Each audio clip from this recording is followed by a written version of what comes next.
নমস্কার বন্ধুরা, কাঁসার থালা কিচেনে তোমাদের সবাইকে স্বাগত। আজকে রাঁধলাম সেদ্ধ আলু দিয়ে পনির। শরীর স্বাস্থ্যর কথা মাথায় রেখেই আজকে রেসিপিটা রাঁধলাম। প্রথমে দেখো, পনিরগুলোকে আমি ছোট করে টুকরো করে নিয়েছি। তারপরে লবণ হলুদ দিয়ে বেশ ভালো করে লাল করে ভেজে তুলে নিলাম। তারপরে কড়াইতে আরেকটুখানি সর্ষের তেল দিয়ে খুবই সামান্য পরিমাণে তেল দিয়েছি। তার মধ্যে গোটা জিরে, গোটা গরম মশলা ফোড়ন দিয়েছি।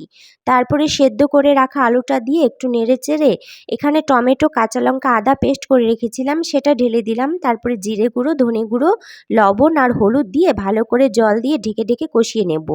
বিয়ে হয়েছে যদিও অনেক দিন হয়ে গেল, আর বিয়ের পর থেকেই আমি রান্না করছি, তবুও লবণের পরিমাণটা আমি এখনও বুঝতে পারি না। প্রথমে অল্প দিই, তারপরে যদি দেখি টেস্ট করে লাগে তারপরে আরেকটুখানি দিয়ে দিই।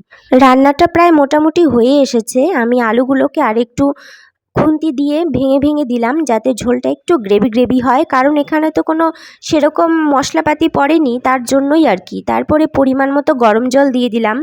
এবার ঝোলটা ফুটে উঠলেই আমি পনিরগুলো দিয়ে দিলাম। গরম মশলার গুঁড়ো দেবো না, কারণ পনিরের সেন্টটাই ঝোলটাতে ভালো।